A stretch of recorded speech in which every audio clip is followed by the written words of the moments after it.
వాల్మీకి మహర్షి శ్రీరామాయణ రచన చేసినప్పుడు దానికి 3 పేర్లు ఉంచారు. కావ్యం రామాయణం కృత్స్నం సీతాయాశ్చరితం మహత్ పౌలస్త్య వధమిత్యేవ చకార చరితం వ్రత అన్నారు. దీనికి పేర్లలో రామాయణము అన్నది మొట్టమొదటి పేరు. కావ్యం రామాయణం కృత్స్నం సీతాయాశ్చరితం మహత్, సీతమ్మ యొక్క చరిత్ర.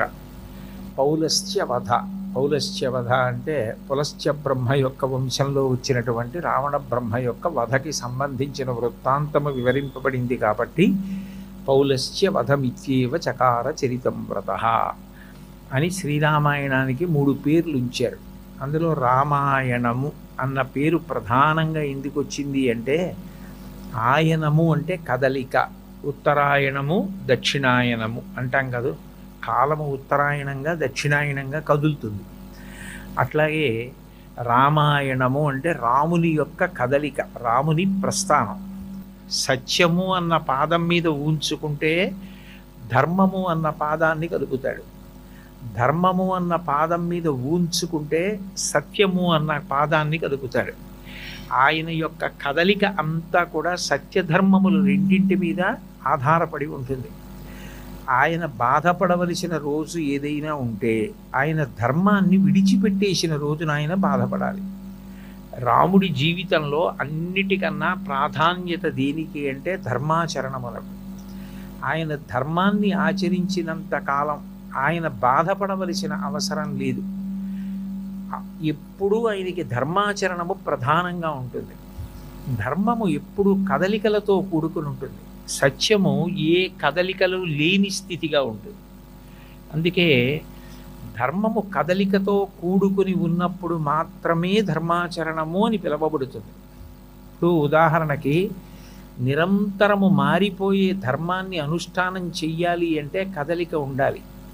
కాలంలో ప్రాతకాలమునందు భగవంతుడి యొక్క ఆరాధన ధర్మము, తెల్లవారిన తర్వాత ద్రవ్య సముపార్జనము ధర్మము, చీకటి పడిపోయిన తరువాత ధార్మికమైన భోగమును అనుభవించడం ధర్మము. ధర్మం మారుతుంది. తండ్రి ముందు నించుంటే కొడుకు ధర్మం, కొడుకు ముందు నించుంటే తండ్రి ధర్మం, శిష్యుల ముందు కూర్చుంటే గురువు ధర్మం, గురువుగారి ముందు కూర్చుంటే శిష్య ధర్మం. ధర్మం నిరంతరం మారుతుంది. మారిపోయే ధర్మాన్ని అనుష్ఠించాలి అంటే కదలిక, అనుష్ఠానము. ఎప్పుడైనా అది పాటించుట అన్నప్పుడు అది కదలికలతో కూడుకుని ఉంటుంది. అటువంటి ధర్మాన్ని ఆచరించగా ఆచరించగా ఆచరించగా ఇక కదలవలసిన అవసరం లేకుండా తనలో తాను రమిస్తాడు, ఆత్మగా అనుభవాన్ని పొందుతాడు. అది సత్యము. సత్యధర్మములను రెండిటిని పాదములుగా చేసుకుని రాముడు కదులుతాడు కాబట్టి దానికి రామాయణము అని పేరు. పౌలస్త్యవధ, రావణాసురుడు ఎంత గొప్పవాడు, అంత గొప్పవాడు, అంత తపశ్శక్తి సంపన్నుడు, అన్ని ఆయుధములు తెలిసినవాడు, అంత వేదం చదువుకున్నవాడు, అంత సంగీత శాస్త్రము తెలిసిన్నవాడు, అంతటి తేజోమూర్తి, అంతటి తపశ్శక్తి సంపన్నుడు వధింపబడడం అంటే అది చిన్న విషయం కాదు.